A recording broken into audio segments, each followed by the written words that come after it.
Okay, kumusta kayo? Kumusta tayo po? Ito po si Nico Fabian once again. Nandito naman sa programa natin, Nick Talk, the Real Talk with Nico. Today is August 14. Thanks God it's Friday. I hope we are starting ang Friday natin po in a very good mood po. And mayroon tayong mga issue ngayon dito that I'm going to discuss with you. And looking at our title for today's program po is Only in the Philippines, no? Mayroon tayong mga video clips dito po. Some are short, some are brief, some are lasting for at least 2 to 3 minutes po. And importante ito. I want to share with you po, not because I want to shame ang bayan natin, ang Pilipinas natin, not because I want to downgrade ang reputation ng mga Filipinos po, but mainly, my reason behind is to ipakita sa mga, to show to the general public, mga Filipinos po, no? Now, there are things that what we are doing is wrong and it should be corrected. It should be corrected po, no?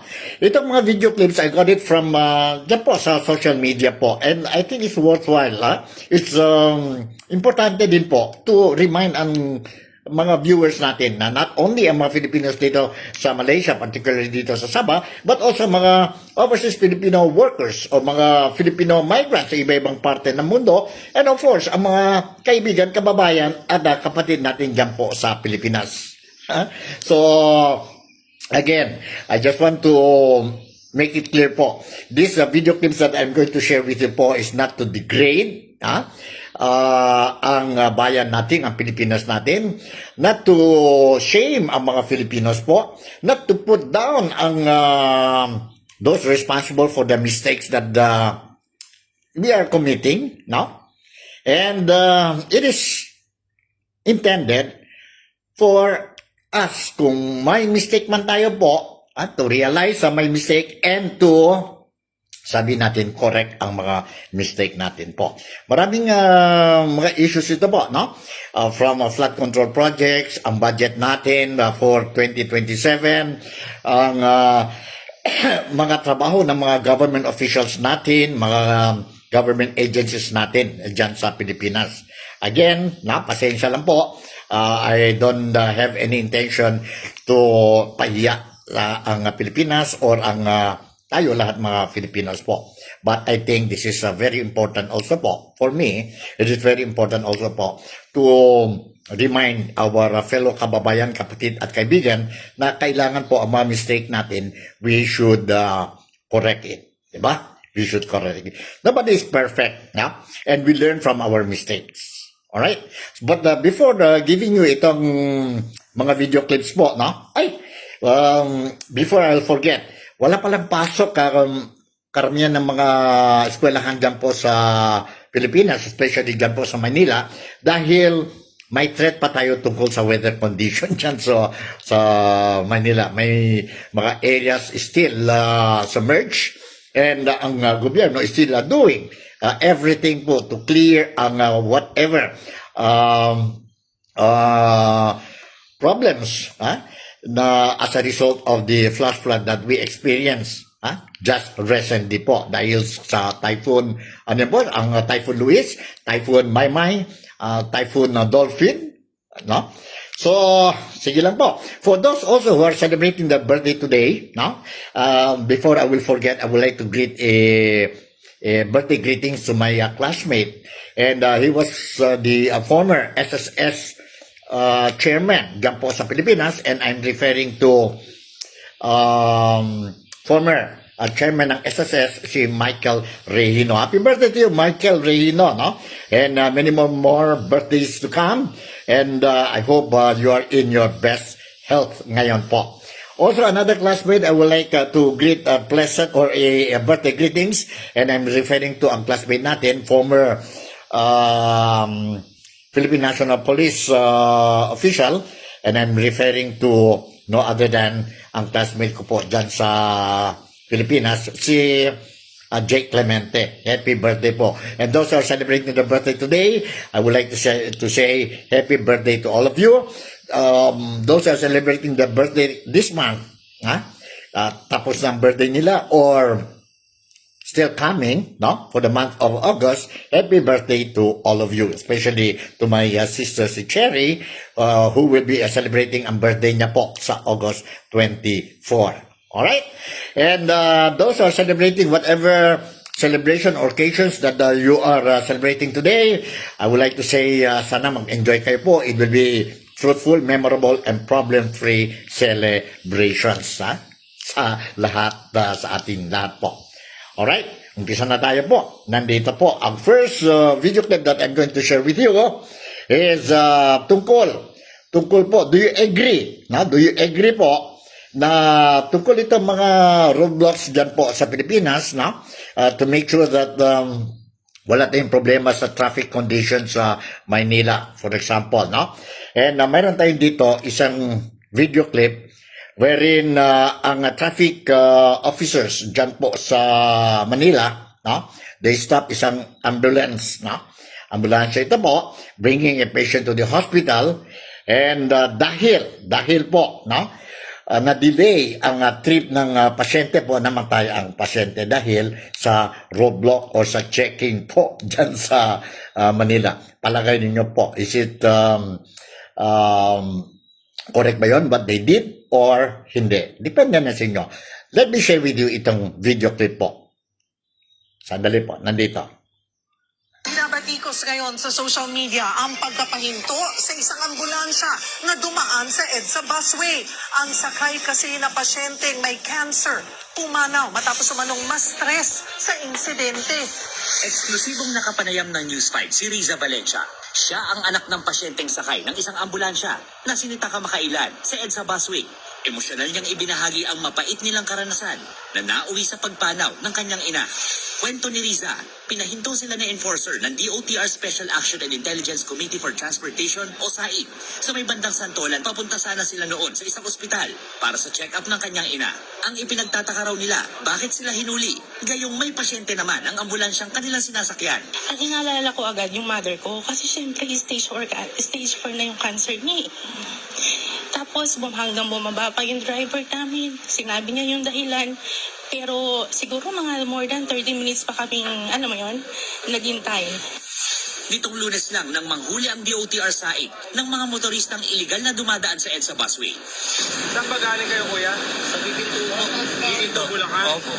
Papunta kayo saan? Rizal Avenue, Pasig po. Pasig. Rizal Medical Center. Ano yung dapat pasyente, kuya? Bali, check up po siya ngayon eh. Na ano?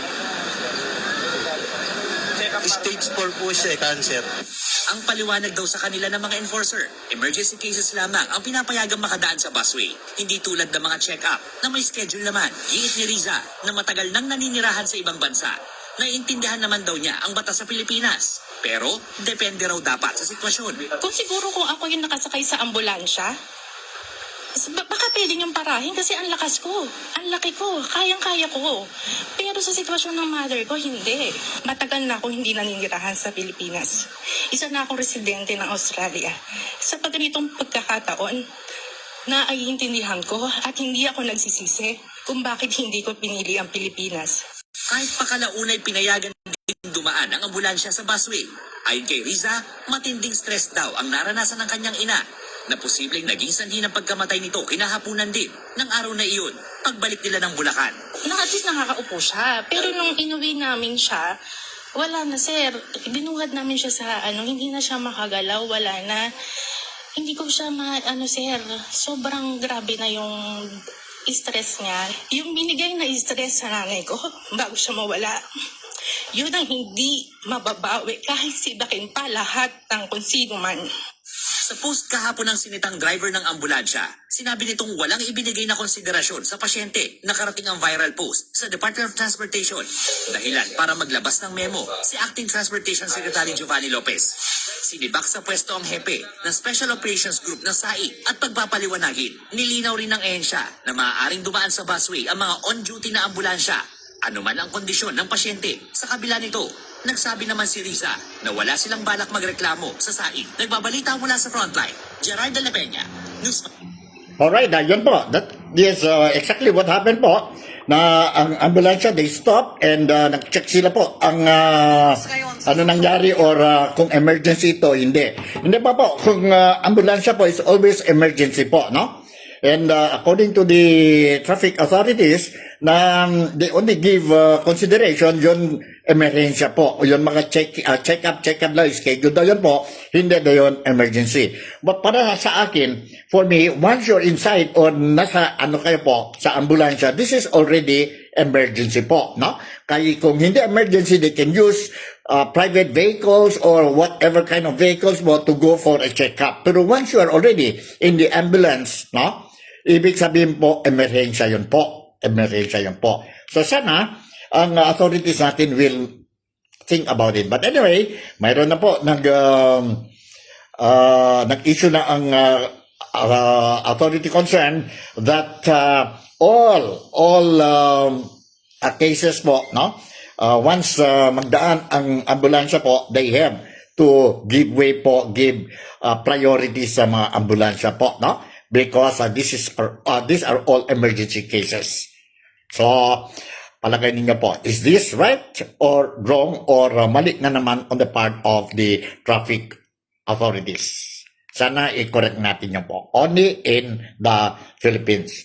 Talking about mga baha naman sa Pilipinas po, ito po, I suppose you also heard about ang pronouncement made by our President, si President Ferdinand Bongbong Marcos, tungkol sa mga basura dyan po sa Pilipinas. Only in the Philippines again.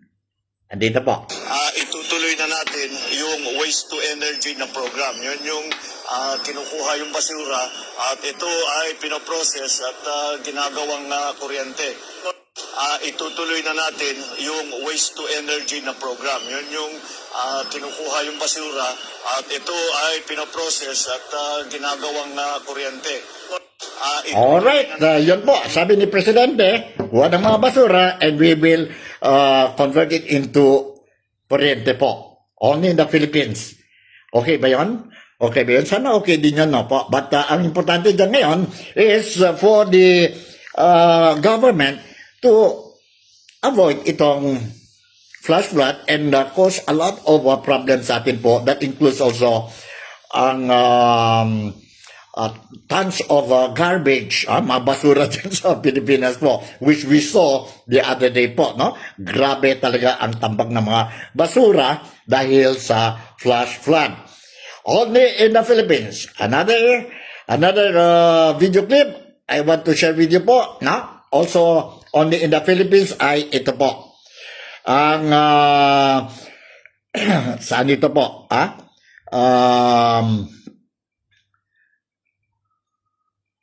Basura sa Parañaque. Ito po. Let's watch and listen to this. Only in the Philippines. Ito pa mga boss, sabi ni Vince Dixon, first time na ganito kadami, grabe. Dami daw basura sa Parañaque. Pero sinabi naman po ni Pangulong Marcos, ang mga basura na naipon sa Parañaque ay hindi po galing sa Parañaque. Galing po daw yan sa ibang lugar. Aba, napakalupit talaga ng Pangulo mga boss. Alright, yun po, narinig natin tungkol sa basura sa Parañaque po. Tons of basura, nagbagsak dyan po sa Parañaque dahil po ng flash flood the other day dyan po sa Pilipinas. Okay, another only in the Philippines video that I want to share with you po is tomboy sa bandang huli fell in love with a man. Tomboy na siya po, but sa bandang huli nagiging babae siya. Only in the Philippines po. Only in the Philippines. Let's watch and listen to this video clip. Alright, nandito. Hold on po. Nandito po. Let's watch and listen to this. Only in the Philippines again. Ngayon, pinipili na niya ang maging babae at siya ngayon ay magiging nanay na, buntis. Yes! Siya nagdadalang tao. Okay, Manuelito, nung makilala mo si Nerissa, tomboy pa siya. Opo, balik kasama ko siya lagi sa namin pag mag-iinom. Saan? Mag-iinom po. Kayo talaga sa Tagayan. Opo, Tagayan po. Tapos, Dati magkakaibigan, lagi kayo magkasama pag Tapos, hanggang sa ako na nag-aatid sa kanya sa boarding house niya. Ba? So yung lumalabas na kami. Ano yun pag hinahatid mo, lasing? Opo. Ano tawagan niyo dati nung Pre, magtropa pa lasing lang? ka na, pre, ganun. Sa pangalan lang po namin, N at Noy lang. Ganon. N at Noy. Okay. So, kailan mo naramdaman? Gaano kayo katagal magkatropa bago nagkainlaban? Saglit lang po, parang buwan lang. Buwan lang. Wow. Wow. Bilis mo develop mo. Okay, buwan lang. Pagkatapos, Manuelito, anong nakita mo kay Nerissa na nagustuhan mo siya? Wait naman ma'am, tapos nagpupunta na sa bahay, yung natanggap niya yung anak ko, single dad po kasi ma'am. Ayun. May anak ka na. Umamin po ako nung lumabas kami. Tapos, Hindi naman po sa nung inaya ko lang siya lumabas. Mag-aaya na siyang mag-date. Alright, maganda po. Parang fairy tale ending. They live happily ever after. Only in the Philippines po. Only in the Philippines. Alright. And mayroon din tayo only in the Philippines. Another video clip is tungkol sa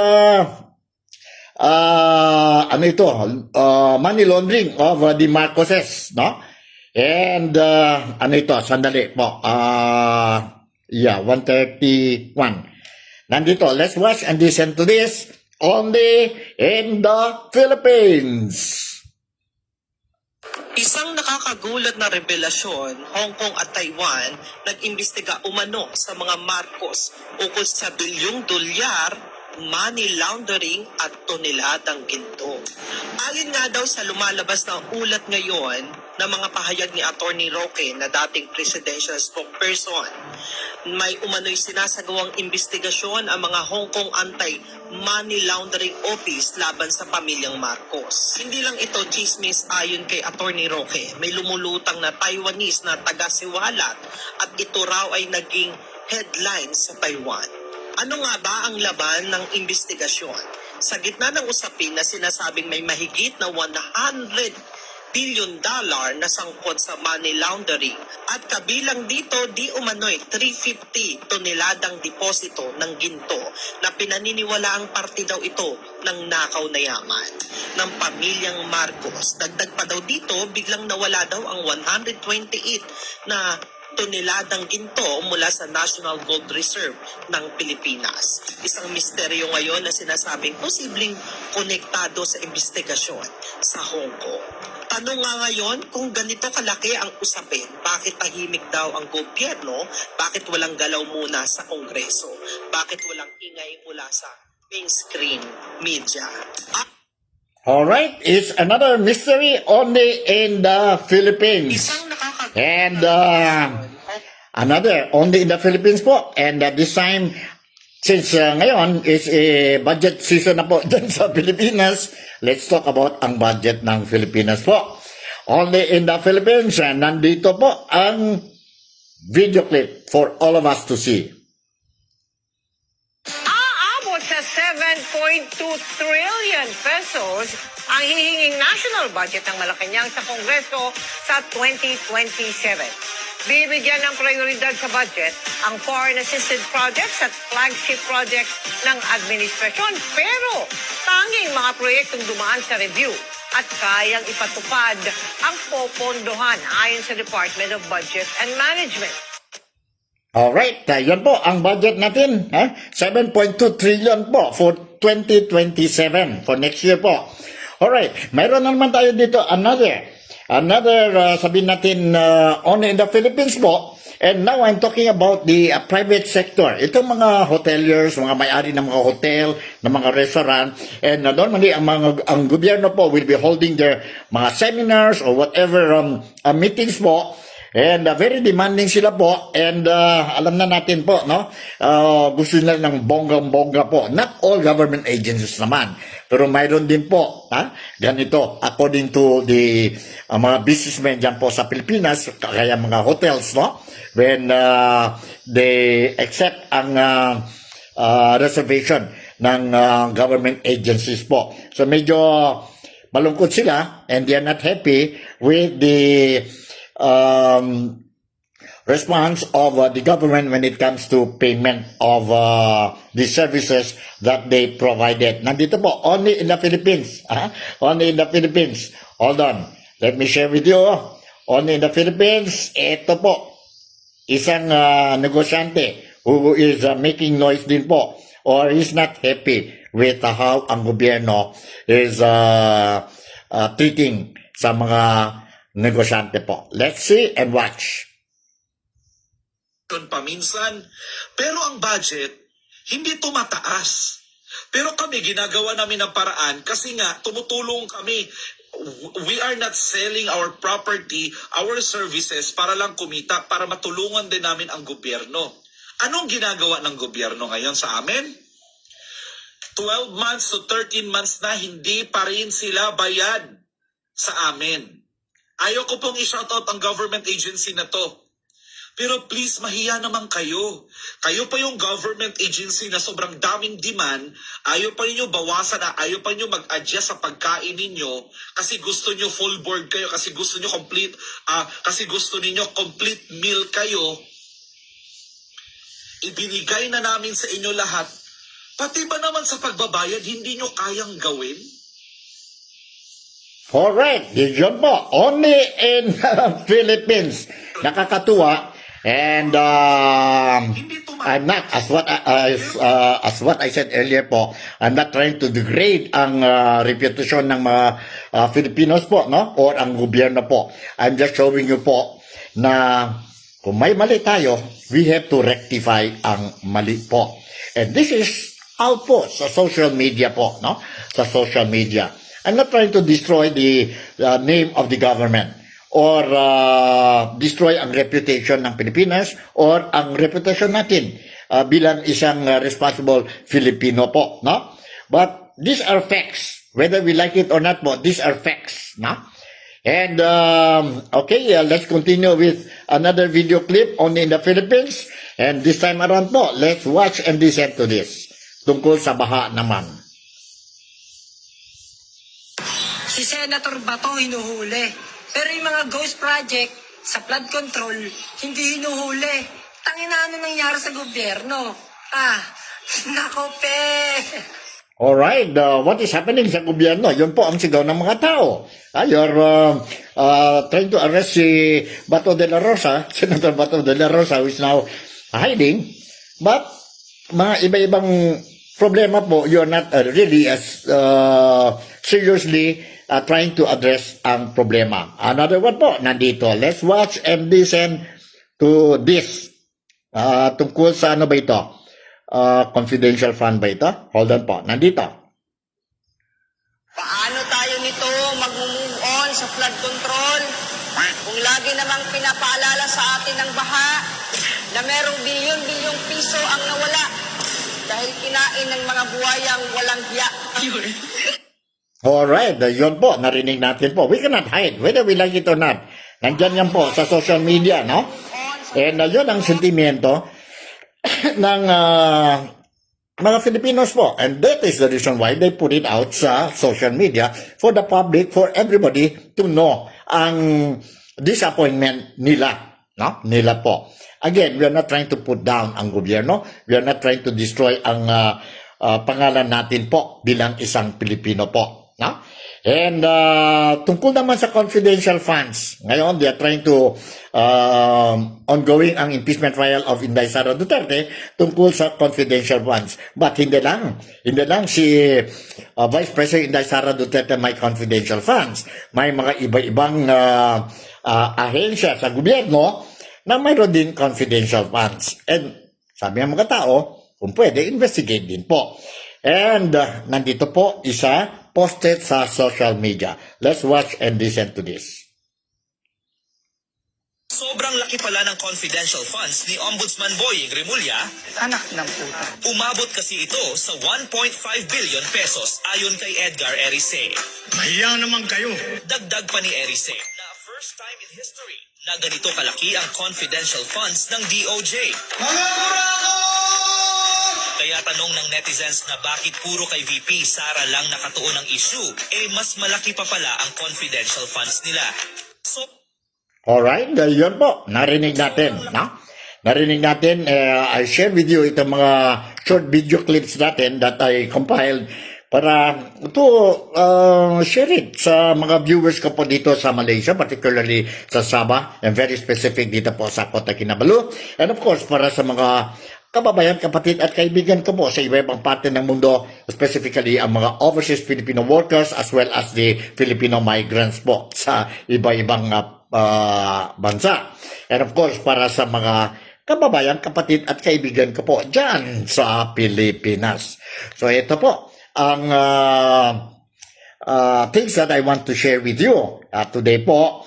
And let's think about it. Let's think about it. Totoo ba ito?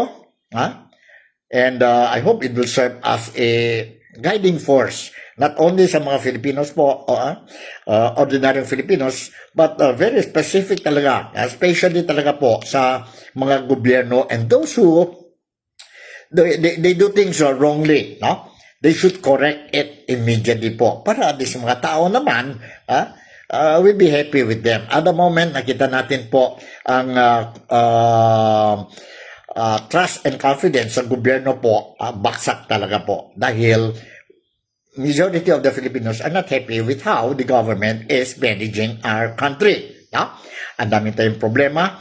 And to name, ito na po ang security aspect natin is not stable.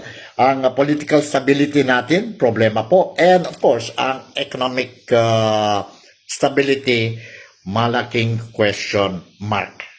Alright? So siguro ang dito na lang muna ang programa natin, Nick Talk, the Real Talk with Nico. Ingat lang kayo ang mga kababayan, kapatid at kaibigan ko po dyan sa Pilipinas, especially those who are still experiencing negative effect of the flash flood. Ingat lang kayo and make sure that we monitor ang activities ng mga anak natin and look after, do extra or give extra attention to our elderly people and those may sakit po para wala tayong problema. So with this, si Nico Fabian would like to say once again, thank you very much for making me a part of your day today. Salamat. Don't play.